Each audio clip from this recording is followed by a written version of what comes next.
Hi, I'm Sam Buchanan from Independent Property Group. In this Seller Series video, I'm going to cover whether you sell first, buy first, or rent first to make the transition from your current property into your new one a smooth one. Not many people know the options available to them, which include leasing back your current home from your buyer, occupying your new home early from your seller, or delaying settlements and staying elsewhere. And look, there are so many options available.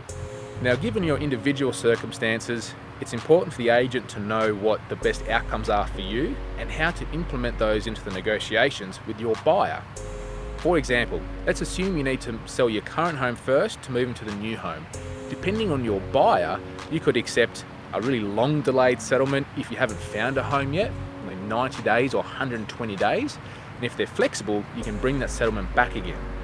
During that process, if you find a home that you like and the sellers there want to have a 30-day settlement, you pull yours back and simultaneously settle on both homes.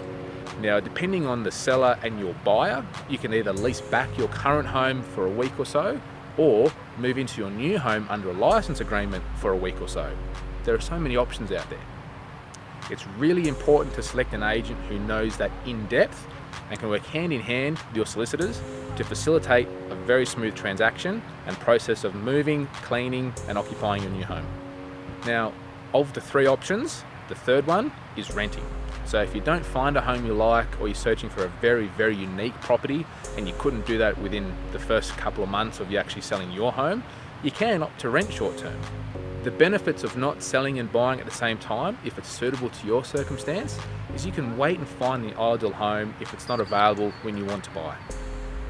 That means if you find it within 3 months or 12 months, you've got the cash in the bank ready to go, you can have a pre-approved loan from the bank, and you can bid at auction, you can snap it up, and you're in the best position possible. You're in the driver's seat essentially.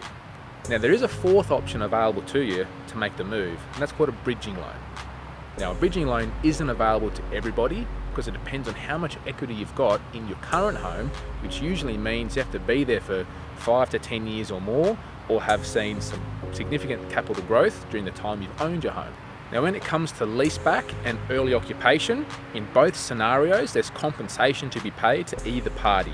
When you lease back your current home, you'll pay compensation to your buyer to occupy it after they own it. And in the other circumstance where you occupy prior to settlement, you pay compensation to your seller that you purchased from to move in before you own it.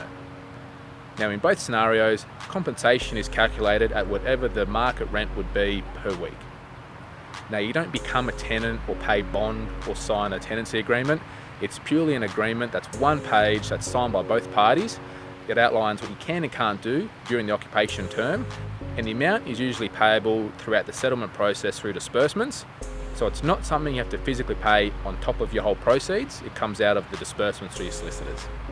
Now, the important thing for you to have in your agent selection is how can they maximize the price and the best outcome for you based on your circumstance. It's not always about price or deposit available for exchange that outlines the best buyer for you. 9 times out of 10, if you need to do a lease back or early occupation, sometimes if someone's paying $2,000 less, but they've got flexible terms with settlement, they've got flexible occupation arrangements, that's worth, well, it's priceless.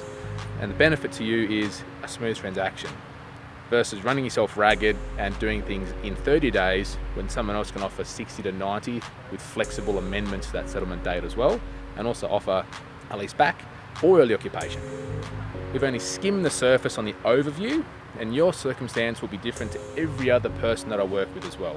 So reach out, we can have a chat about your circumstance and your settlement process and what works best for you, and how I can work that into a negotiation with your buyer to get you the best outcome that you need. I look forward to working with you soon.